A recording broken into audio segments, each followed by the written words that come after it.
Assalamualaikum class. How are you all? I hope you all are fine. Our new topic is अहले ज़मीन अदालत आलिया में.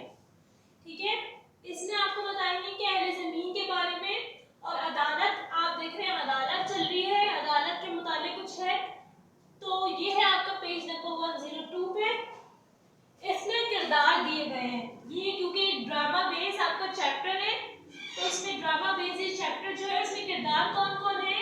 एक है खलाई मखलूक, यानी कि खलाई मखलूक किसे कहते हैं? दुनिया के बाहर यानी खला में रहने वाले जो होते हैं, यानी कि स्पेस में जो रहते हैं उन्हें कहते हैं खलाई मखलूक, यानी कि एलियंस. ठीक है, खलाई मखलूक अहले ज़मीन के नुमाइंदा जो ज़मीन पे रहते हैं, यानी कि लोग जो हैं उसमें जो अदालत के कटघरे में खड़े होंगे. और तो कौन है वो है वक्कास, यानी कि दो लोग खड़े होते हैं ना, एक जगह पे खड़े होंगे खलाई मखलूक के, खलाई मखलूक से आए हुए, और एक खड़े होंगे वक्कास यानी कि अहले ज़मीन के नुमाइंदा. जज बैठे होंगे अदालत में. चौबदार किसे कहते हैं? यानी कि जो भी अदालत में जिसको बुलाना होता है कटघरे में, उसको जो बुलाने के लिए जो आते हैं वो होते हैं चौबदार. वो आवाज लगाता है कि अब इसको बुलाया जा रहा है, आप तशरीफ लाइए. ये इसका काम करते हैं. वकील सफाई मतलब ये कौन से वकील होते हैं? वकील सफाई हुकूमत की तरफ से जो वकील होते हैं वो होते हैं वकील सफाई. और वकील इस्तगासा कौन होते हैं? वकील इस्तगासा वो होते हैं मुकदमा दायर करने वाली, यानी कि खलाई मखलूक का वकील.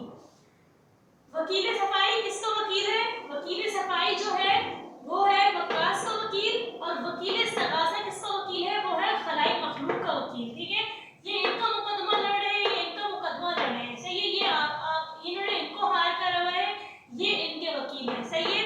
अब क्या चल रहा है कि किस बात पर मुकदमा दर्ज किया गया है, किस बात पे जो है ये अदालत में खड़े हुए हैं, सब ये जानते हैं. खलाई मखलूक यानी कि एलियंस, स्पेस से आए हुए, दूसरे मतलब खला से यानी कि दूसरे सैयारे से, यानी कि दूसरे प्लैनेट से आए हुए हैं. खलाई मखलूक का एक फर्द जो कि तकरीबन 1000 साल पहले जमीन का दौरा कर चुका है, यानी कि 1000 साल पहले यही खलाई मखलूक जो है आई थी और यहाँ का मतलब सैर करके गई थी, यहाँ का सफर करा था उसने जमीन का, हम जहाँ पे हम रहते हैं जिस जगह पे. आजकल दोबारा जमीन पर आया हुआ है वही खलाई मखलूक. वो यहाँ के हालात और माहौल देखकर सख्त परेशान है.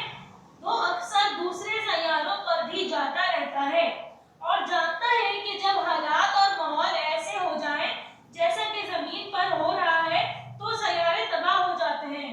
वो अहले जमीन को समझाना चाहता है, इसलिए उसने एक मुकदमा अदालत आलिया में दायर किया है.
गलीज पानी के नाले बहते नजर आ रहे हैं।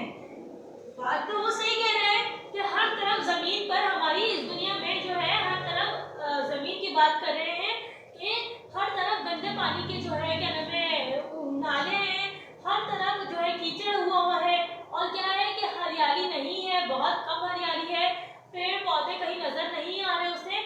तो वो इस वजह से मुकदमा दर्ज करने आए हैं कि जब मैं पहले आया था तो मैंने इतनी जो खुशी हुई थी यहाँ आके कि मेरा वापस जाने को दिल ही नहीं कर रहा था, लेकिन अब खलाई मखलूक बोल रही है कि मैं जब अब आया हूँ तो मैं देखता हूँ कि यहाँ पर तो बिल्कुल ही बदलाव सा आ गया है कि जमीन के रहने वालों ने पूरी जमीन को ही तबाह कर डाला। तो पहले जमीन पर कोई कुछ नहीं था, कोई इंसानी मखलूक नहीं रहती थी, तो क्या होता था कि हर तरफ हरियाली अच्छा से नजर आया था मुझे। और अब यहाँ पर अहले जमीन के रहने वाले लोग रह रहे हैं तो वो उसको साफ करने के बजाय मजीद पे मजीद गंदा कर रहे हैं। अच्छा, अब बोल रहे हैं इसके वकील क्या बोल रहे हैं कि आप हमें बताएं, जब आपने इतने सारे शिकवे हमसे कर दिए कि हमने ये करा है हमने वो करा है, अब आप हमें बताएं कि हमें क्या करना चाहिए, हमें इसको साफ करने के लिए क्या करना चाहिए। खलाई मखलूक ने कहा जी मेरा यही ख्याल है कि इसके लिए ये मुकदमा किया जाए। अब क्या हो रहा है, चौबदार ने आवाज दी वक्कास को, पहले आवाज दी थी खलाई मखलूक का, चौबदार जो है वक्कास को आवाज देते हुए कटहरे में बुला रहा है। वकील वक्कास का वकील कौन था, ये था। अब वक्कास के वकील साहब आके खड़े हो गए। अब वो पूछ रहे हैं कि आप जो है कसम खाइए कि आप जो कहेंगे सच कहेंगे, सच के सिवा कुछ नहीं कहेंगे। वक्कास ने कसम खाई कि मैं जो कुछ कहूंगा वो सच कहूंगा और सच के सिवा कुछ नहीं कहूंगा। वक्कास बोलने लगा कि मैं इन इल्जामात के जिम्मेदार अहले ज़मीन को समझता हूँ। वक्कास कबूल रहा है कि हाँ इस सब चीजों के जिम्मेदार हम ही हैं, लेकिन ये हमारी मजबूरी है। क्या बोल रहा है वक्कास के जो कुछ भी तुमने कहा तुमने सच कहा कि हम ही इसके कसूरवार हैं, लेकिन ये हमारी मजबूरी है। मजबूरी किससे लिहाज से है, हमें फर्नीचर के लिए लकड़ी चाहिए, ईंधन के लिए लकड़ी चाहिए और बहुत से कामों के लिए हमें लकड़ी दरकार है, इसलिए हमें दरख्त काटने जरूरी हैं।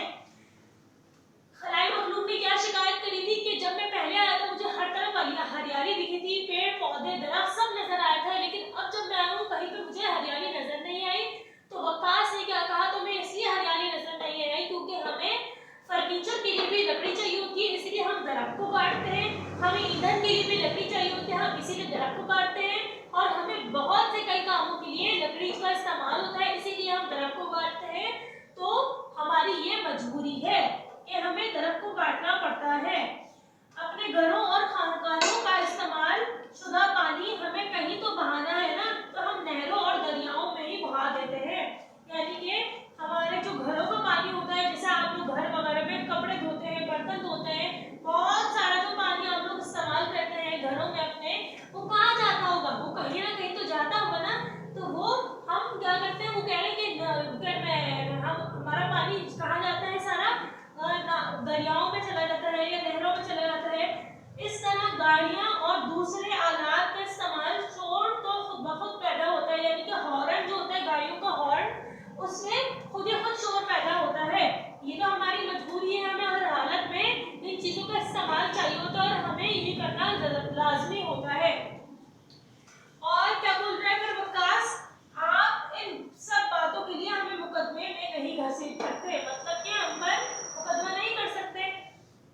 अब खलाई मखलूक इसके जवाब में क्या बोलता है, खलाई मखलूक कहता है जहां तक मेरा ख्याल है ये मजबूरी नहीं है, ये लापरवाही है। सही है। अब बोल रहे हैं आप फर्नीचर लकड़ी के अलावा बहुत सी चीजों का बना सकते हैं, ईंधन के लिए भी बहुत सी दूसरी चीजें दरकार हैं। इस तरह इस्तेमाल शुदा पानी साफ सुथरी नहरों और दरियाओं और समंदरों में फेंकने के बजाय खेती बाड़ी के इस्तेमाल के लिए ले सकते हैं। गाड़ियों के हॉर्न के बजाय और कारखानों के शोर को कम करने के लिए भी इंतजाम किए जा सकते हैं ताकि शोर कम हो जाए। ये अखलाकी खलाई मखलूक ने कहा कि आप जो मुझे अपने बात वो दे रहे हैं कि ये हमारी मजबूरी है, बल्कि ये मजबूरी नहीं है, लापरवाही है। आप बहुत से काम बहुत सी चीज़ों से ले सकते हैं, ज़रूरी नहीं है इन्हीं चीज़ों से आप काम लें। लेकिन हम कैसे फर्नीचर बनाएंगे, हम कैसे और चीज़ें बनाएंगे, जो तो हमें पता है ना कि हम दरख्तों का इस्तेमाल जो हमें करते हैं, हम क्यों